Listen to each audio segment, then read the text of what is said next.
오늘 말씀 제목을 한번 같이 읽어보도록 하겠습니다. 잊지 말아야 할 것. 잊지 말아야 할 것. 네. 경찰들이 자를 들고 거리에서 여자들의 치마 길이와 또 남자들의 머리카락 길이를 재던 시절이 있었습니다. 네. 언제였습니까? 70년대 유신 시절이었죠. 네. 그것이 옳다 그르다를 넘어서 그것이 우리가 돌아볼 수 있는 과거 우리 시대의 사회상이었다라고 볼 수 있죠. 그 한 장면만으로도 그 시대가 어떠했는지를 우리는 충분히 짐작할 수가 있습니다. 오늘 우리가 읽은 사사기 17장부터 21장까지는 사사시대의 사회상이 어떠했는지, 그 시대에 사람들은 어떤 생각과 어떤 가치관을 갖고 어떤 신앙을 갖고 살았는지, 이제 17장, 18장, 또 19장 이후로 나오는 사건을 통해서 그 시대의 사회상, 그 시대의 사람들이 가지고 있는 어떤 가치관과 신앙관들이 무엇이었는지를 우리에게 보여주고 있습니다. 물론 이 기록에도 이 사사기 저자는 아주 담담하게 그것이 옳다 그르다 평가하지도 않고 그냥 기술하고 있습니다. 그러니까 사사기 16장까지는 사사를 중심으로 해서 이스라엘이 실패하고 하나님이 이스라엘을 구원한 것을 이야기했다면, 이제 17장부터는 그 시대 사람들의 조금 더 구체적인 그들의 사고방식들, 삶의 가치관들을 우리에게 소개하면서 이 기자가, 사사기 저자가 이것을 평가하지 않는 이유는요, 이것은 그때만의 이야기가 아니다라는 것입니다. 오늘 우리의 이야기일 수도 있기 때문에 그것을 무언중에 우리 자신을 돌아보게끔 말씀을 하고 있습니다. 그래서 오늘 우리가 읽은 말씀을 그 뒤에 이야기가 계속 소개되고 있는데요, 그걸 전부 다 성경을 읽을 수는 없고 잠시 요약해서 오늘 본문의 내용들을 좀 설명을 드리겠습니다. 사사기 17장 1절에 우리가 읽은 말씀을 보면 에브라임 산지다 이렇게 이야기를 하는데요, 바로 이 에브라임 산지는 바로 이 에브라임 지파 사람들이 살던 그러한 지역입니다. 이스라엘의 예루살렘 동쪽으로 그 중부 지역에 좀 해당되어지는 그런 지역이었습니다. 자, 그곳에 어머니와 함께 살던 미가라는 한 사람이 살았습니다. 그 한 사람의 사건을 가지고 사사시대의 사회상, 사사시대의 사람들의 신앙관을 우리에게 알려주고 있습니다. 자, 하루는 미가가, 그의 어머니가 자기가 은 1100개를 잃어버렸는데, 그 잃어버린 것이 아니고 누가 훔쳐갔다 이거죠. 그래서 이 훔쳐간 사람에 대해서 막 저주를 퍼붓는 겁니다. 그 이야기를 그 아들이 듣다가 도저히 이건 양심에 찔러서인지 아니면 진짜 그 저주가 나한테 임할 것이 무서워서인지 어머니에게 실토를 합니다. 어머니가 은 1100개를 잃어버리고 저주하는 것을 내가 들었는데 은 1100개가 여기 있습니다. 누가 가져갔다라는 거예요? 아들이 훔쳐갔다라는 겁니다. 별의별 말로 다 저주를 했겠죠. 이 은 1100개를 훔쳐간 놈은 이빨이 다 빠지고 머리카락이 다 빠지고 더 이상의 더 큰 어떤 저주의 이야기를 하니까, 그걸 정말 듣기만 해도 겁나니까 아마 그 아들이 실토를 한 것 같습니다. 그런데 금방까지도 막 그 저주하고 방방 뛰던 어머니가 이 아들이 은 1100개가 여기 있습니다 라고 이야기를 하니까 보통 그랬으면 어떡할까요? 이럴 수가 있냐 하면서 혼을 내야 되는데 아주 그냥 표정이 바뀌어지면서 내 아들아, 네가 이렇게 정직하니 여호와께서 너에게 복을 주실 것이다 이런 말을 합니다. 참 재밌는 이야기죠. 이 재밌는 이런 이야기들을 통해서 우리는 이 사사시대 사람들이 어떠한 신앙과 삶을 가지고 살았는지를 알 수가 있습니다. 그러고는 이제 그 은 1100개를 잃어버렸다가 다시 찾았으니까 이건 좀 어떻게 보면은 정말 횡재한 느낌도 있지 않겠습니까? 그래서 이 어머니가 아들을 위해서 신당을 꾸미고 신상을 만듭니다. 그래서 신당을 꾸미라고 돈을 줍니다. 신당을 만들고 또 신상을 만들고 드라빔을 만들고 작은 가져다니는 우상들을 드라빔이라고 합니다. 그리고는 이제 제사장들만 입는 에봇도 만듭니다. 이 에봇은 조끼 같은 옷인데 그것도 만들고 이제 완전히 신당을 다 차리는 것이죠. 그러고 난 뒤에 미가가 얘기하기를 이 모든 것을 했으니 하나님이 나에게 복을 주실 것이다. 이렇게 생각을 하고 그렇게 말을 합니다. 자, 그런데 그 뒤에 그러는 차에 한 청년이 그 지역을 낯선 이방인 청년이 지나갑니다. 뭐 이방인은 아니죠. 같은 동족의 사람이니까. 그는 바로 레위인이었습니다. 미가가 물어봅니다. 당신은 누구고 왜 이 지역을 지나가느냐. 이 레위인 청년이 얘기하기를 내가 지금 살 곳이 없고 일할 곳이 없어서 거할 곳을 찾고 있습니다. 내가 먹고 살 수 있는 곳을 찾고 있습니다. 당신은 어디 사람이냐? 나는 레위 지파의 사람입니다. 아, 그러면 잘 됐다. 내가 지금 신당을 하나 차렸는데 여기 신당에서 일을 해라. 그러니까 개인 사설 제사장이 되라. 우리 집의 제사장이 되라. 당신의 레위인이 더더욱 좋다. 먹고 자고 숙식을 해결해주고 연봉으로 은 1년에 10개씩 주겠다. 연봉이 은 10개니까요. 이 어머니가 잃어버린 은 1100개는 상당히 많은 거죠. 그러니 그렇게 저주할 만하겠죠. 네. 자, 그래서 그 레위 청년이 그 집의 제사장으로 들어가게 됩니다. 근데 이 레위인은 18장에 나오는데 모세의 후손입니다. 근데 제사장은 원래 아론의 후손만 하게 돼 있습니다. 그냥 이 모세의 후손은 레위 지파지만 제사장 역할은 아니고 성막에서 성전에서 다른 일들을 하게 돼 있지 제사장은 하게 돼 있지 않습니다. 그런데 지금 그런 것을 따질 것이 없죠. 자기가 먹고 살 곳이 필요하고 또 자기가 할 일이 필요했는데 그것을 하라고 하니 당연히 거기에 취직하듯이 일을 하게 됩니다. 자, 그러니까 이런 모든 모습들을 통해서 우리가 알 수 있는 것은 지금 이 이스라엘의 모습이 어떤 모습인가? 원래 이 레위인들은 하나님께서 성전에서만 일을 하게끔 했기 때문에 기업을 주지 않았습니다. 다른 어떤 일터에 그 장을 주지 않았다는 것이죠.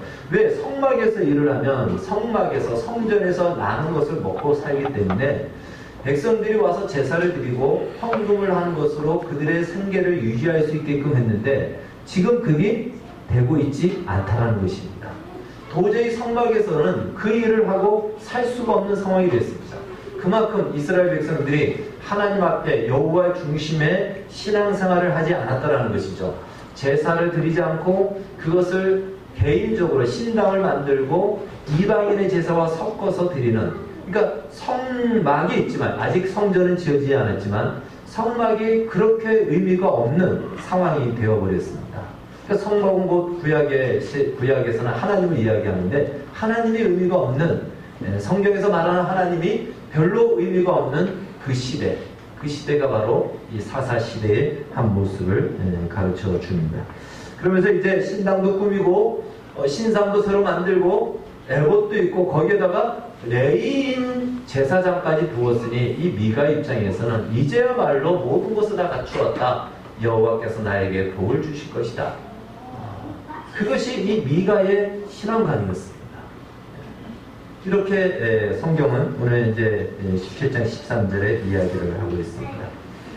자, 이것이 그 시대 사람들의 일반적인 신앙관 그리고 가치관이었다라는 사실을 우리에게 이야기합니다.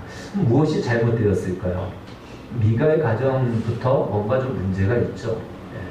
그 아들이 그 어머니의 돈 은 1100개를 훔쳐서 말도 안 하고 있다가 저주를 하고 또 저주를 하는 것을 듣고 이야기를 하니까 또 그 어머니는 뭐 꾸중하고 혼낸 것도 아니고 아주 정직하다고 그걸 가지고 복을 받을 것이다 이야기하고, 이게 뭔가 이 좀 넌센스 같은 코미디 같은 그러한 가정의 모습을 보게 됩니다.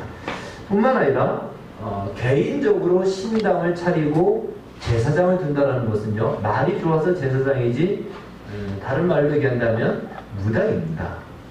그러니까 개인 무당을 둔 거죠. 이 미가도 그런 신앙을 가졌을 뿐더러 그 집에 온 레위 청년도 아무리 살기 힘들다고 하더라도 하나님께서 맡겨주신 소명이 있고 사명이 있음에도 불구하고 그냥 자기 살겠다고 떠돌아 다니다가 자기가 해서는 안 되는 일을 맡아서 하는, 이것이 그 시대의 모습입니다. 모든 것이 정상적인 자리에 있지 않고 비정상적인 자리로 사회가 옮겨져 가고 이루어져 가고 있다는 것입니다. 그리고 이 미가가 제사장을 둔 목적이 무엇이죠? 순전히 현세적인 복만을 구했던 것이죠. 이제 이 모든 것을 다 갖추었으니 여호와가 나에게 복을 주실 것이다 라는 그 복은 그건 순전히 현세적인 물질적인 복만을 이야기합니다. 자, 이것이 이 시대의 사람들의 모습이었다. 이걸 통해서 오늘 사사기 기자는 우리에게 이야기를 합니다. 혹시 당신들은 미가와 같이 하나님을 믿지 않습니까? 당신이 믿는 하나님과 미가가 믿는 하나님은 뭐가 다릅니까? 이걸 우리에게 질문하고 있습니다. 자, 이제 이 미가의 이야기와 함께 18장이, 사사기 18장이 연결되어서 소개되고 있습니다. 그래서 18장도요, 조금 소개를 해야 됩니다. 18장에서는 단지파의 이야기가 나옵니다. 여러분, 단지파에서 사사 누가 태어났죠? 우리가 지난주에 공부했습니다. 지난주에 누구에 대해서 공부했습니까? 네, 삼손에 대해서 공부했습니다. 한 주가 지나니까 다 잊어버리죠? 잊어버려도 된다. 그래야 제가 또 설교에도 새롭게 들을 거 아닙니까? 네. 자, 그만큼 우리 삶이 팍팍하고 여러 가지로 변화들이 많고 그렇습니다. 어제 일어난 일도 우리는 까마득할 때가 많죠. 지난주에 우리가 삼손에 대해서 배웠는데 삼손이 바로 단지파의 사람입니다. 그 단지파의 이야기가 나오는데요. 자, 이스라엘은 본래 가나안 땅을 정복하기 전에 먼저 지도를 그려놓고 정복하기 전에 지파별로 땅을 다 배분했습니다. 자, 우리가 이제 가나안 땅에 들어가서 정복할 때인데 들어가면은 에브라임 지파 너희들은 여기 이만큼 너희들이 땅을 가지고 가고 단 지파는 여기 유대 지파는 여기 이미 땅을 다 그려놨어요. 지도를 그려놨어요. 그리고 이제 여호수아를 중심으로 해서 가나안을 정복하죠. 그래서 1차적인 큰 전쟁을 다 승리를 했습니다. 성을 무너뜨리고 큰 전쟁은 다 이겼습니다. 이제 각 지파별로 배정된 땅으로 다 흩어져라. 그리고는 그 지역에 있는 원주민들을 지파가 쫓아내고 그 땅을 차지하라. 그러니까 큰 전쟁은 이겼지만 이제 2차적인 전쟁, 작은 전쟁들은 지파별로 해야 됐던 것입니다. 그 지파에 남아있는 원주민들을 쫓아내고 그 지파의 땅을, 그 지파가 그 땅을 차지해야 되는 그 전쟁이 남았는데 이 단 지파는요, 에브라임 지파 밑에 땅을 배정을 받았는데 그들이 있는 땅에 원주민들이 아모리 족속들이 살았습니다. 그런데 이 아모리 족속들이 얼마나 강했는지 몰라도 단 지파 사람들이 그들을 이기지를 못합니다. 그래서 오늘 사사기 우리가 앞부분에 보면은 1장에 보면은 이렇게 나오고 있습니다. 1장 34절에 아모리 족속이 단 자손을 산지로 몰아넣고 골짜기에 내려오기를 용납하지 아니하였으며. 그래서 단 지파 사람들이 이 골짜기라는 것은 바로 이 평지로 내려오는 건데 내려오지를 못하고 산에만 살게 되는 거죠. 아모리 족속들이 너무 강하니까 겁을 내는 겁니다. 그러니까 단 지파 사람들이 일부의 사람들은 아예 포기를 하죠. 저 아모리 족속과 싸워서 이길 승산이 보이지도 않는데 왜 저들을 우리가 꼭 싸워야 되냐? 그냥 좀 편하고 약한 족속들이 사는 곳을 가서 그들을 정복하고 그 땅을 우리의 거처로 삼자. 그래서 그 단지파의 일부의 사람들이 정탐꾼을 보냅니다. 땅을 알아봐라. 오늘에도 우리가 뭐 할 때마다 땅을 알아봐라. 부동산 경기가 이렇게 일어나지 않습니까? 단지파 사람이 땅을 알아보라는 거예요. 그래서 정탐꾼을 보냅니다. 그런데 이미 이스라엘 그 지역, 그 중심 지역은 다 다른 지파들이 다 차지하고 있기 때문에 그 인근에서는 땅을 알아볼 수가 없죠. 그래서 그들이 북쪽으로 올라갑니다. 북쪽으로 올라가면서 바로 위에 있는 에브라임 지파를 거쳐가면서 미가의 집을 지나가게 됩니다. 그래서 그곳에서 그 미가의 집에 들렀는데 레이 청년 제사장의 이야기를 듣게 되죠. 그러니까 이 지역마다 사투리가 있는데 이 사람은 이 지역 사람이 아니네 하고는 물어봅니다. 그러니까 레이 사람이다. 예루살렘에 있다가 올라온 거죠. 그때 그 제사장이란 말을 듣고는 물어보죠. 우리가 땅을 보러 가는데 이 땅에 승산이 있겠느냐. 이 레이 청년이 얘기합니다. 가시오. 분명히 좋은 일이 있을 겁니다. 그래서 그들이 북쪽으로 끝까지 올라가는데 이제 이스라엘의 최북단 쪽에는 헐몬산, 헤르몬산이 있습니다. 바로 그 헐몬산 근처까지 올라가서 라이스라는 그 땅에 올라갔을 때 바로 거기서 그들이 그 땅에 군인들도 없고 아주 평화롭게 살고 사람들은 소박하고 뭐 이렇게 그냥 가서 차지하면 될 만한 땅을 발견하죠. 그래서 바로 이 땅이다 하고는 그들이 다시 내려와서 바로 이 단지파의 용사 600명을 데리고 그 땅을 정복하러 올라갑니다. 올라가면서 이번에 미가의 집에 들려서 미가의 신당에 있는 바로 신상, 드라빔, 에봇을 다 그냥 훔쳐서 가져가는 겁니다. 그리고는 그 제사장을 이제 설득을 하죠. 한 가정의 제사장이 될래, 한 지파의 제사장이 될래. 이 레위 청년은요, 한 집안의 제사장이 돼봐야 은 10개고 한 지파라면 얼마나 크겠습니까? 그래서 미가한테 말도 하지 않고 그냥 이들을 따라갑니다. 자, 한번 그림을 한번 보십시오. 저기 보면은 지금 파란색 화살표는 레위 청년이 올라간 길이고요. 그 다음에 이제 빨간색 화살표가 단 지파의 사람들이 올라갑니다.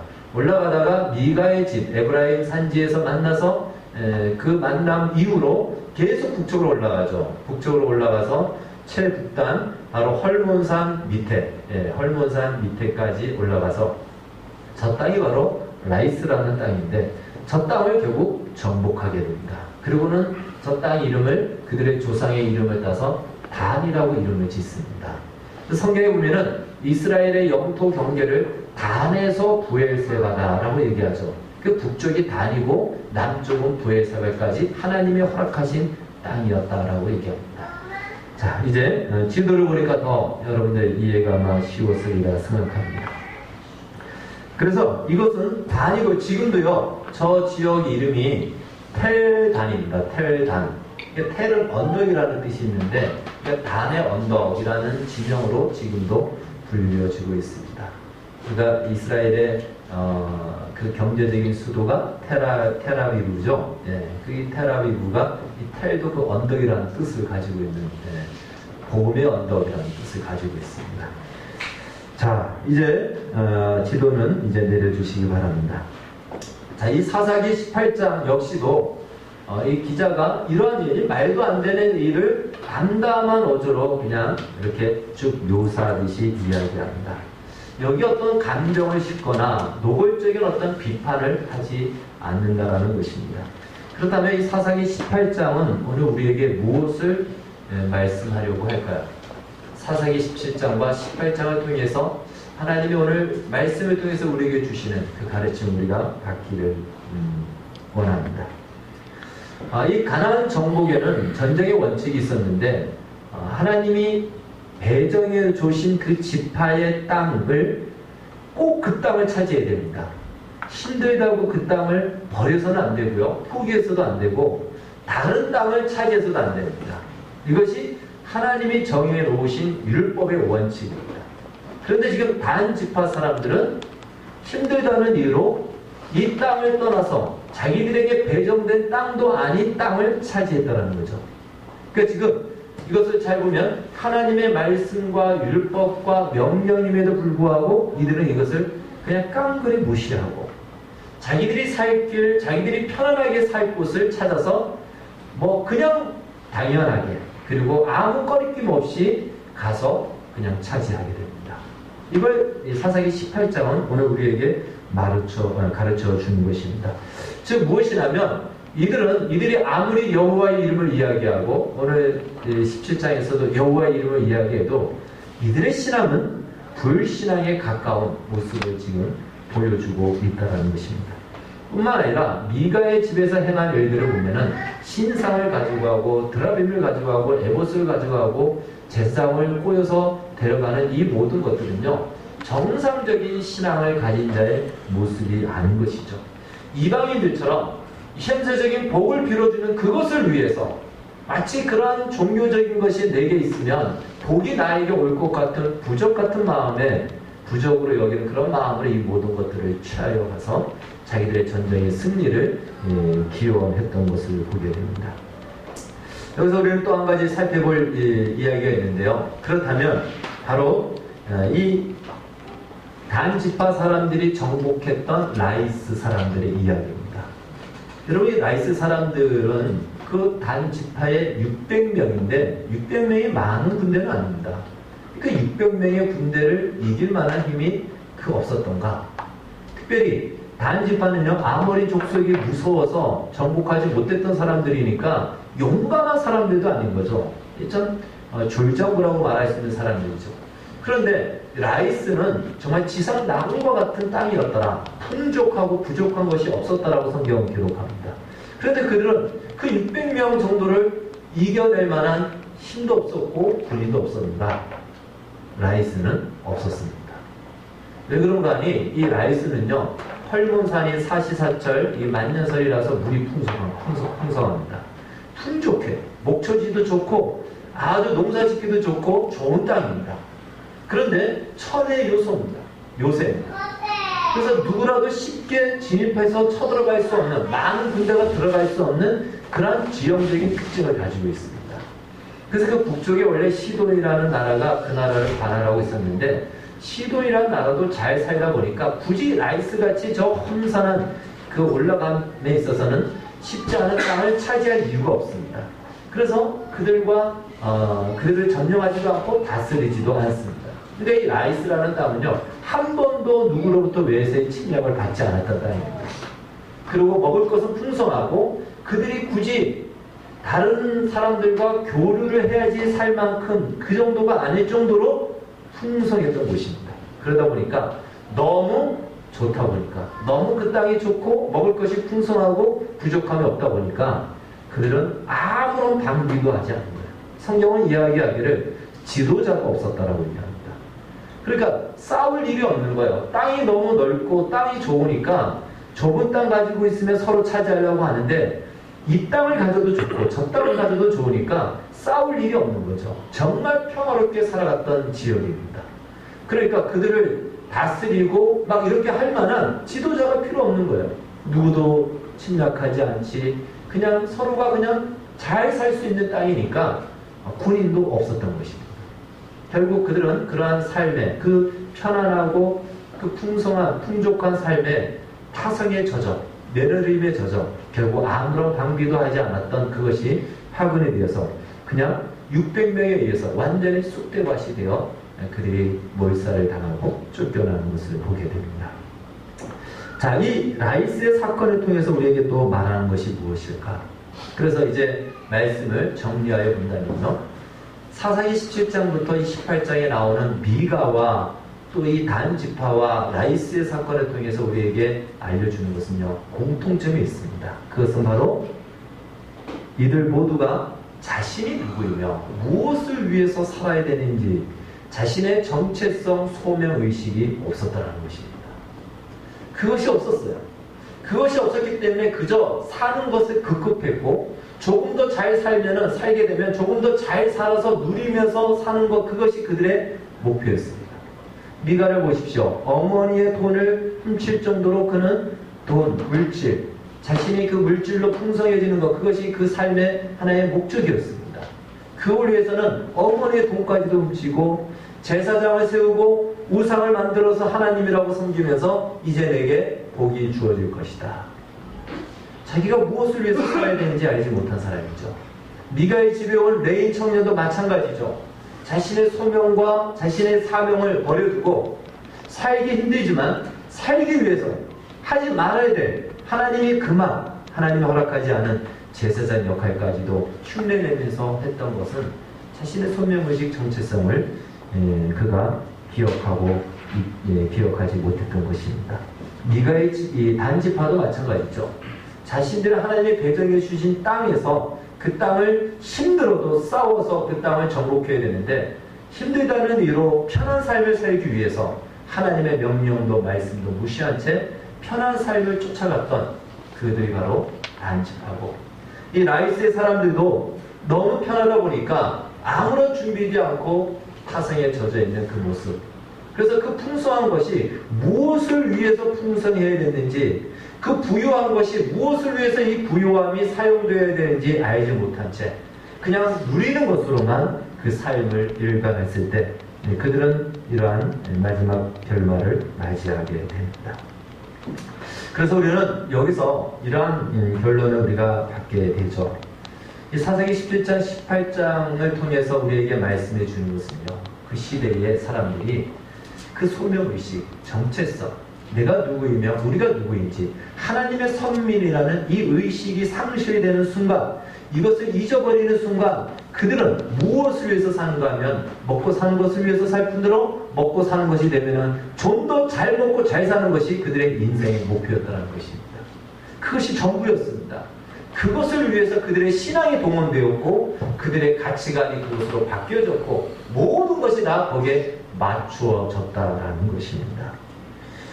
그래서 우리는 이 정체성을 잃어버린 이 사사시대의 사람들을 통해서 오늘 우리에게도 한번 적용할 필요가 있겠죠. 똑같이 물어보는 겁니다. 과연 우리는 무엇 때문에 예수를 믿는가? 혹시 우리가 기도하는 것이 무엇을 위한 기도인가? 이 사사시대에 나온 이들이 기도하는 것, 그들이 믿는 하나님이 성경에서 말하는 하나님인지 아닌지는 두 번째고요. 그들이 기도하고 추구하며 원했던 것은, 그것은 이 땅에서 먹고 사는 문제가 해결이 되고 좀 먹고 사는 문제가 해결이 되면 더 풍성하게 먹고 사는 문제, 누리며 사는 문제, 이것이 그들의 삶의 목표였고 그것을 위한 기도의 제목이었던 것입니다. 혹시 우리가 기도하는 제목 1, 2, 3번을 한번 점검해 보십시오. 우리도 역시 이 땅에서 평안하게 사는 것, 그것이 혹시 우리의 기도의 첫 번째, 두 번째, 세 번째이지 않습니까? 그렇다면요, 그래서 오늘 우리가 미가고, 미가의 집에 있는 제사장이고, 그리고 단지파 사람들이고 라이스의 사람들과 방불 하다라는 것입니다. 오늘 사사기는 오늘 그것을 우리에게 가르쳐 주고 있습니다. 사랑하는 여러분, 우리가 처한 현실은 쉽지 않습니다. 정말 점점 갈수록 살기가 더 어렵고 힘들고 팍팍합니다. 그 가운데 믿음을 갖고 신앙을 갖고 산다는 것은 더더욱 어렵습니다. 정말 쉽지 않습니다. 우리는 우리의 현실의 문제가 우리의 인생을 좀 불행하게 만드는 것 같고, 우리가 처해져 있는 현실의 문제가 우리의 행복을 빼앗아가는 것 같아서 우리가 소원하고 우리가 기도하고 원하는 것이 있다면 내가 처해져 있는 이 현실의 문제를 해결하는 것에 우리는 모든 것을 다 동원하려고 할 것입니다. 그런데요, 그 골칫거리 같고 그 장애물 갖고 우리의 행복을 빼앗아갈 것 같은 내 삶의 현실, 어떻게 할 수 없는 그 한계에 처해져 있는 그 현실이야말로 하나님께서 일하시는 가장 적합한 재료라는 사실입니다. 성경은 그것을 오늘 우리에게 가르쳐주고 있습니다. 바로 그런 현실이야말로 하나님이 당신의 위대함을, 당신이 우리를 향해서 계획하는 목적을 이루어가는 아름다운 통로가 되고 기회가 된다라는 것입니다. 그런데 우리는 그 하나님의 일하심을 보지 못하고 눈에 보이는 현실에 붙잡혀서 그 현실이 말하는 대로만 우리의 신앙도 그냥 팽개치고 우리 안에 주신 복음도 무시한 채, 마치 이 미가가 자기의 원하는 목적을 위해서 마음대로 종교적인 것을 동원하고, 이 미가의 집에 온 레위 청년이 먹고 살기 위해서 가지고 있는 하나님이 주신 소명도 버리고, 단지파 사람들 편안한 삶을 위해서 하나님이 맡겨주신 사명도 외면한 채 그냥 자신들이 편안한 삶을 쫓아간 것처럼, 혹 우리의 신앙도 그러한 삶과 그러한 모습으로 가고 있다면 한번 더 점검을 해봐야 된다는 것입니다. 그러다 보면 우리는 하나님의 일하심을 우리의 눈으로 볼 기회를 잃어버리게 됩니다. 여러분, 정체성이 중요한 이유는요, 우리가 누구인지를 알아야, 내가 무엇을 위해서 살아야 되는지를 알아야 그 다음 뭐가 나오냐면 어떻게 살아야 되는지가 나옵니다. 이 정체성이 없는 상태에서는 어떻게 사는 것은요 나오지가 않아요. 수단과 방법을 가리지 않고 자신의 목적을, 자신의 요구하는 욕구를 채우기 위해서 사용되어지기 때문에 어떻게 사는 것은 중요하지 않게 되는 것입니다. 그래서 우리가 정체성이 중요한 이유는 내가 누구인지를 알아야, 그렇다면 나는 어떻게 살아야 되는가, 그 다음에 나오는 것이죠. 여러분, 우리는 누구입니까? 우리는 크리스찬이죠. 하나님의 자녀들입니다. 하나님의 백성들입니다. 하나님이 책임져 주시고 붙들고 있는 우리는 하나님의 백성입니다. 그런 우리에게 사도 바울은 이렇게 살 것을 가르쳐주고 있습니다. 에베소서 4장 17절에서 20절 말씀 우리 같이 한번 읽도록 하겠습니다. 시작. 그러므로 내가 이것을 말하며 주 안에서 증언하노니 이제부터 너희는 이방인이 그 마음에 허망한 것으로 행함같이 행하지 말라. 그들의 심령이 어두워지고 그들 가운데 있는 무지함과 그들의 마음이 굳어짐으로 말미암아 하나님의 생명에서 떠나이도다. 그들이 감각 없는 자가 되어 자신을 방탕에 방임하여 모든 더러운 것을 욕심으로 행하되 오직 너희는 그리스도를 그같이 배우지 아니하였느니라. 저 말씀 하반절에 보면요 이렇게 나오죠. 자신을 방탕에 방임하여 모든 더러운 것을 욕심으로 행하되, 자신이 누구인지 모르면 저렇게 살 수밖에 없습니다. 자신이 무엇을 위해서 살아야 되는지 알지 못하면 이 미가 집에 있는 제사장처럼 한 집안의 제사장이 있는 것보다 한 지파의 제사장이 있는 것이 더 많은 것들을 누릴 수 있으니까 그냥 미련 없이 떠나는 것이죠. 더 편안한 삶과 이 땅에서 보장된 것을 위해서는 그냥 양심도 신앙도 뒤로 한 채 옮겨갈 수가 있다는 것이죠. 우리가 누구인지를 모를 때는 얼마든지 그러한 것들로 우리를 더럽힐 수가 있다는 것입니다. 여러분, 세상은 자신이, 세상에 있는 사람들은 누구인지 몰라요. 한번 물어보십시오. 당신은 누굽니까? 무엇을 위해서 살아갑니까? 제대로 대답하는 사람이 한 명도 없을 것입니다. 박사학위를 받았어도요 이 답을 하지 못할 겁니다. 왜요? 자신이 누구인지 몰라요. 자기 이름을 댈 수는 있겠지만 그렇지 않죠. 그러다 보니까 누구인지 모르고 무엇을 위해서 살아야 되는지 모르다 보니까 결국 시간만 허비하고 세월만 허송하는 것입니다. 그냥 인생의 시간이 훅 가버리는 것입니다. 여러분, 그러나 우리는 다르다는 것입니다. 우리는 누구인지를 분명히 성경은 선언하고 있고요. 우리가 무엇을 위해서 살아야 되는지를 분명히 말씀하고 있습니다. 그래서 저렇게 에베소서 4장의 말씀처럼 우리에게 권면을 하는 것이죠. 그래서 우리가 저렇게 산다는 것 자체가 이미 우리가 누구인지를 방증하는 거죠. 아, 나는 하나님의 자녀이구나. 하나님의 백성이구나. 그리스도의 제자구나. 우리가 저 말씀대로 사는 것이 어렵지만 말씀대로 사는 것 자체가 우리 자신이 누구인지를 말해주고 있다는 사실입니다. 그것으로 나는 하나님의 자녀라는, 다른 말로 이 자체가 얼마나 영광스러운 길인가, 이것이 얼마나 명예스러운 길인가, 하나님의 자녀의 인생을 사는 거구나 라는 것을 스스로가 확인할 수 있는 것입니다. 그런데 우리는 자꾸만 이 현실적인 것, 이 현실적인 것으로만, 이 하나님의 복을 현실적인 것으로만 제한을 두다 보니까 우리에게 복을 주시고 복된 길로 가는 저 길을 우리는 복이 아니다 생각하고 그 길 가기를 포기하고 거부하고 우리의 보기에 좋은 땅을 찾아서 가는 인생, 결국 쓸모없는 인생으로 살게 됩니다. 아이러니하게도요, 단지파는요 12지파 중에서 가장 먼저 자취를 감춥니다. 가장 먼저 그 지파가 어디에 있는지 흔적이 나오지 흔적 없이 사라집니다. 그것이 성경이 우리에게 말해주고 있습니다. 여러분, 크리스찬의 정체성을 갖고 사는 것은 어렵습니다. 그러기 위해서는 많은 것을 감수해야 됩니다. 억울함도 감수해야 되고요, 참아야 되고 손해도 감수해야 됩니다. 그런데 오늘날 참 저부터도 내가 왜 손해봐야 돼? 내가 왜 이 정당한 권리를 잃어버려야 돼? 왜 포기해야 돼? 이런 마음이 우리 안에 듭니다. 여러분, 크리스찬으로 사는 것은 많은 것들을 감수해야 됩니다. 직장 다니는 사람들, 직장 매일같이 나가잖아요. 나가고 싶어서 나갈까요? 한 2년 전인가 미생이라는 드라마가 나왔죠. 거기 직장인들의 그 내한들을 많이 다뤘는데, 나가고 싶지 않아도 아파도 나가는 이유가 뭡니까? 그래야 먹고 사니까. 보십시오. 세상은 먹고 살기 위해서 그렇게 살아갑니다. 그것밖에 없다는 거예요. 그 사람들이 잘못됐다 그 얘기가 아니에요.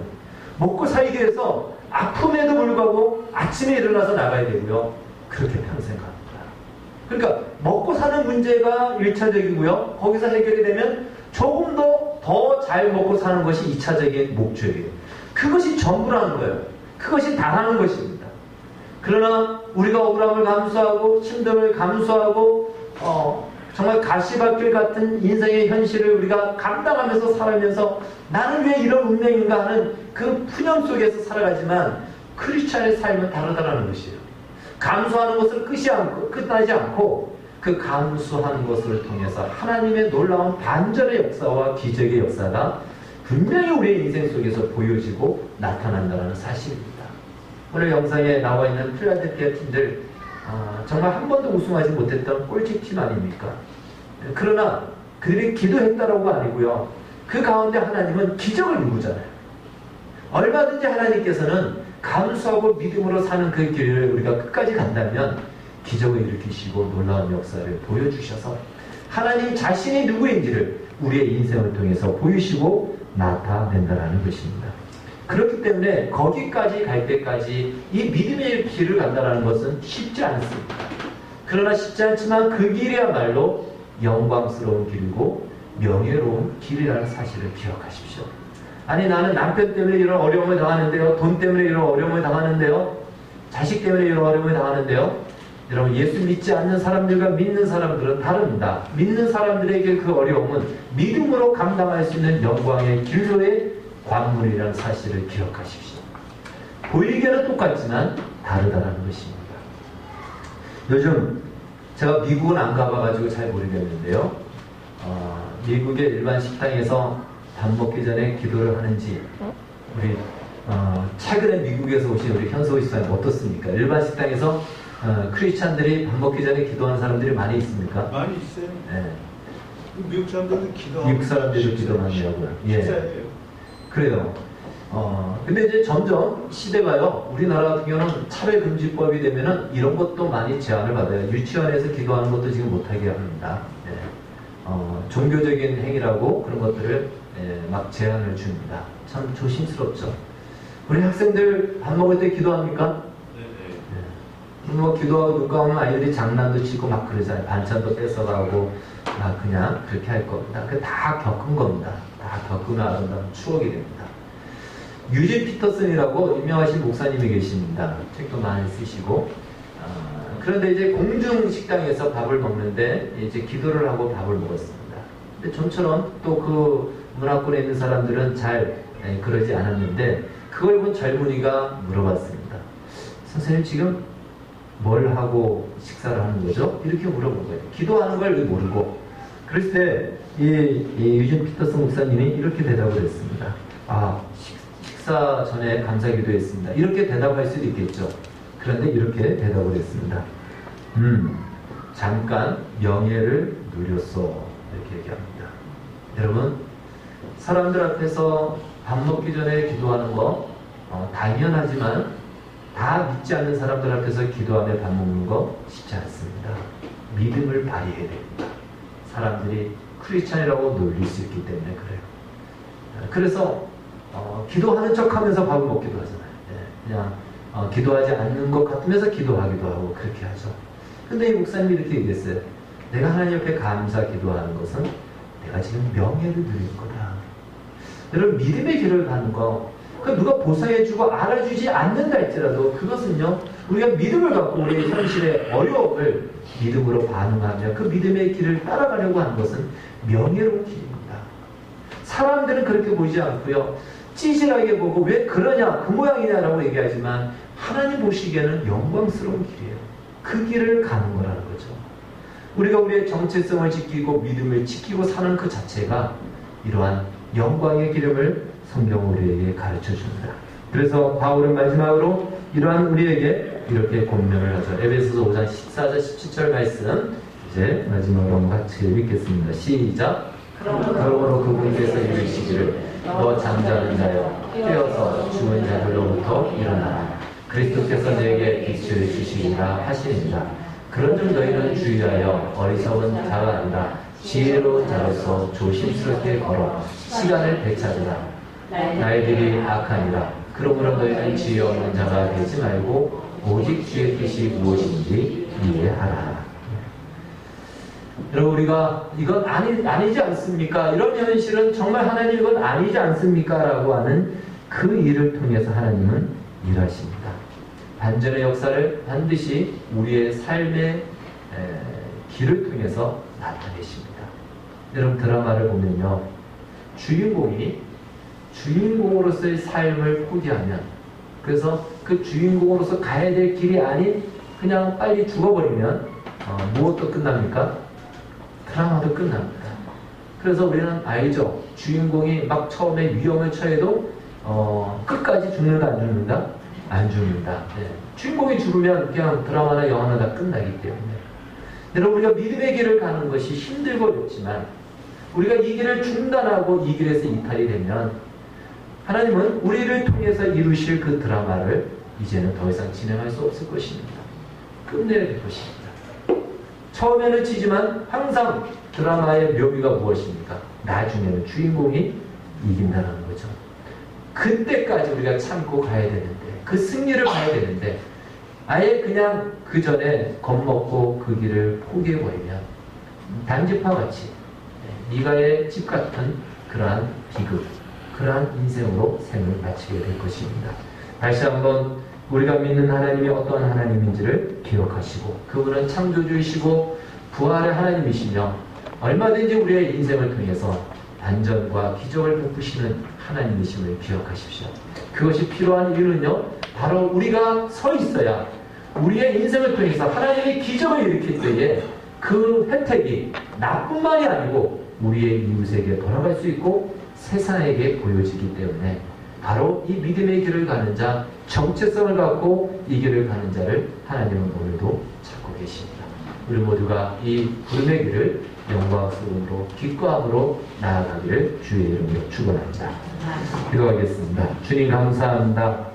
우리를 부르신 길이 영광스러운 기름을 잊지 않게 하여 주시고 하나님의 베푸신 그 은혜와 사랑이 얼마나 큰지를 기억하여 우리의 현실이 만족스럽지 못한 날지라도 그 안에서 우리의 정체성을 지키고 하나님의 말씀에 권면 대로 지혜 없는 자같이 살지 않고 지혜 있는 자같이 믿음을 갖고 살아가는 우리 모두가 되게 하여 주시옵소서. 예수님의 이름으로 기도하옵나이다. 아멘.